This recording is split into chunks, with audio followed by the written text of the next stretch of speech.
Good morning students. आज हम हिंदी का सेकंड चैप्टर, फर्स्ट चैप्टर हमारा कंप्लीट हो गया था। आज सेकंड चैप्टर करेंगे जिसका नाम है सोन मछली, द गोल्ड फिश। ये जो कहानी है ये इयोसिफ दिक के द्वारा लिखी गई है और इसमें हम उनके बारे में पढ़ेंगे, सोन मछली के बारे में पढ़ेंगे।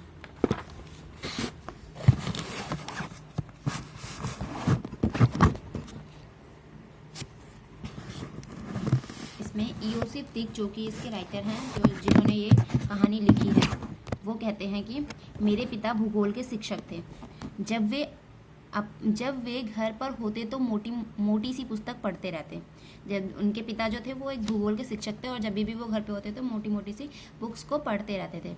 एक दिन संध्या के समय वे बड़े खुश घर लौटे और आते ही माँ से बोले, देखो मैं तुम्हारे लिए क्या लाया हूँ। माँ ने बहुत खुश होकर उपहार खोला और आश्चर्य से बोली, यह मेरे लिए क्यों ले आए आप? यह मेरे लिए क्या ले आए आप? उन्होंने घर आते ही अपनी पत्नी से, मतलब इस यूसुफ दिक की माँ से कहा कि देखो मैं तुम्हारे लिए क्या लेकर आया हूँ।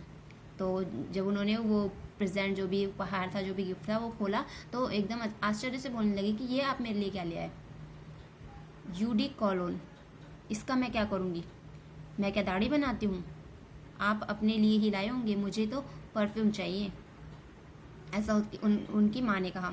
माँ की आंखें डबडबा आई थी। मुझे लगा कि माँ दुखी है। माँ के दुख से मैं भी उदास हो गया। इस घटना के बाद मैं अपने पिताजी के पीछे पड़ गया, मेरे लिए एक सोन मछली ला दीजिए। ला देंगे ना?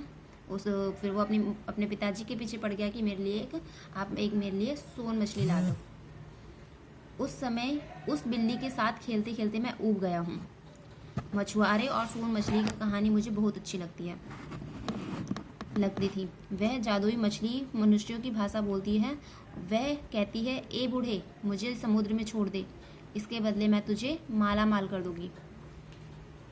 ऐसा वो मछली बोलती है। उसने सुना होगा कि किसी की ये मछली ऐसा ऐसा बोलती है, मतलब बोलने वाली मछली है। तो वो कहता है कि आप मेरे लिए वही मछली ला दो।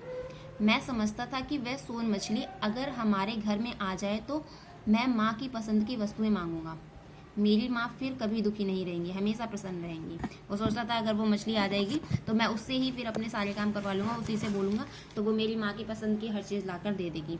मेरे पिताजी ने आश्चर्य से पूछा, तुम्हें मछली ही चाहिए? तो उसने भी दृढ़ता से कहा कि हाँ, मुझे सोन मछली ही चाहिए। दूसरे ही दिन हम मछली घर से सोन मछली यानी सुनहरे रंग की एक नन्ही सी मछली ले आए। तो नेक्स्ट डे जाकर वो, उसके पिताजी और वो एक मछली लेकर आ गए, गोल्डन कलर की।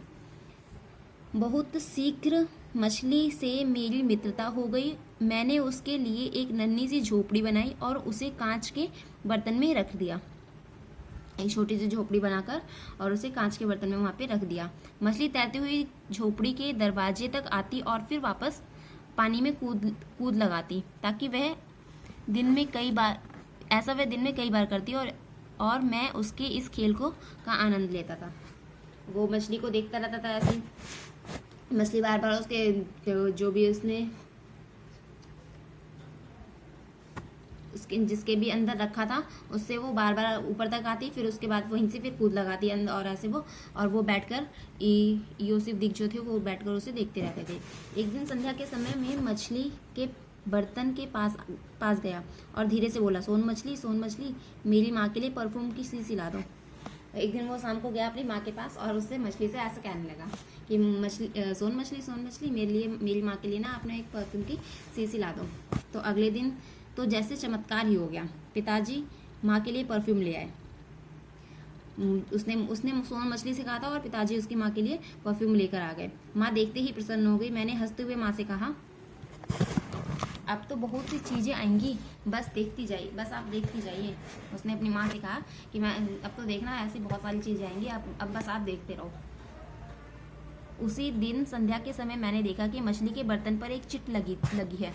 मैंने चुपके से वह चिट उतार ली और पढ़ने लगा। उस पर लिखा था, अगड़म बगड़म बम्बे बो, माँ का कहना मानो, काम में उनकी मदद करो। उस चिट पे लिखा हुआ था ऐसा कि अगड़म बगड़म बम्बे बो, माँ का कहना मानो और उनकी काम में मदद करो। फिर क्या था, मैंने खाने की मेज साफ की, बर्तन ठीक किया, अपनी पुस्तकें संभाली। मन ही मन मैंने कहा कि मैं अपना काम स्वयं ही करूँगा और माँ की सहायता भी करूँगा। उस दिन से मैं सारा काम स्वयं करने लगा। उस दिन से वो अपने सारे काम खुद ही करने लगा, जब से उसने वो चित्र उखाड़ कर उस पर से पढ़ी। माँ मेरी प्रशंसा करते हुए कहती, शाबाश बेटा, अब तुम सच में बड़े हो गए हो। मेरा जन्मदिन आने वाला था। मेरे मित्र बड़ी साइकिल चलाते थे, मैं भी बड़ी साइकिल चलाना चाहता था, पर मेरे मांगने पर पिताजी मना कर देते। तो उसका बर्थडे आने वाला था, तो और उसके जो फ्रेंड्स थे वो सारे बड़ी साइकिल चलाते थे, तो वो सोचता था कि मुझे भी बड़ी साइकिल चाहिए। मैंने सोने से पहले सोन मछली से 2 पहियों वाली साइकिल मांगी और अगली सुबह मैं आंख मलता ही रह गया। मैंने अपने कान भी खींचे। मेरे बिस्तर के बगल में चमचम करती नई साइकिल रखी गई। मेरी प्रसन्नता का ठिकाना नहीं रहा। अगले दिन उसे वो साइकिल भी मिल गई और वो बहुत ही खुश हुआ। भोजन के बाद पिताजी ने मुझसे कहा, अब कुछ दिनों तक मछली से कुछ ना मांगना, उसे आराम करने दो। और फिर उसके पिताजी ने भोजन के बाद, खाना खाने के बाद उसके अपने बेटे से कहा कि अब उससे कुछ भी मत मांगना, अब उसे सिर्फ आप आराम करने दो। अगले दिन जब मैं बाहर से लौटा तो देखा कि सोन मछली अपने बर्तन में नहीं है। वहीं पास में मेरी बिल्ली बैठी थी और उसके मुंह में सोन मछली की पूंछ थी। मैं हाथ पैर पटक कर रोने लगा। उसी समय पिताजी आ गए। मैंने रोते हुए कहा, यह सब इस बिल्ली की हरकत है, इसने सोन मछली को मार दिया। अभी तो मुझे उससे बहुत सारे उपहार मांगने थे, अब मैं किससे अपने मन की बात करूँगा। और बिल्ली ने उस मछली को खा लिया तो वो बहुत ही रोने लगा, बहुत ही दुखी हुआ। उससे बहुत से उपहार मांगने थे। सॉरी। पिताजी ने ढांढस बंधाते हुए कहा, सोन मछली की पूंछ भी बहुत कुछ कर दिखाएगी। मैं बहुत उदास था और निराश भी, पर सोन मछली बाद में भी करामात दिखाती रही। मेरे जन्मदिन और नववर्ष पर उपहार आते रहे। बरसों बाद मेरी समझ में आया कि हमसे प्यार करने वाले और दिन रात परिश्रम कर हमारी ज़रूरतों को पूरा करने वाले मेरे पिताजी ही वास्तव में सोन मछली थे। फिर लास्ट में उसे समझ ही आ गया कि वो सब सारे काम उसके पिताजी ही करते थे। तो इस चैप्टर कंप्लीट हो गया। इसके सारे शब्दार्थ कर लेना कॉपी में, और इसमें से एक पिक्चर ड्रॉ करनी है, और ये मौखिक प्रश्न जो हैं इसके ये सारे कर लेना तीनों। उचित विकल्प चुनिए। इसमें मैं बता देती हूँ, लेखक के पिता कौन थे उसके पिता? डॉक्टर, व्यापारी, इंजीनियर, अध्यापक, भूगोल के शिक्षक थे, यानी कि अध्यापक थे। लेखक ने अपने पिता से क्या मांगा? बिल्ली, सोन मछली मांगी थी। लेखक ने मछली से अपने माँ के लिए क्या मांगा? परफ्यूम। क्या देखकर लेखक के पिता का ठिकाना नहीं रहा? लेखक की प्रसन्नता का ठिकाना नहीं रहा। साइकिल। यहाँ तक कर लेना कॉपी में, इसके बाद यहाँ से कल करेंगे।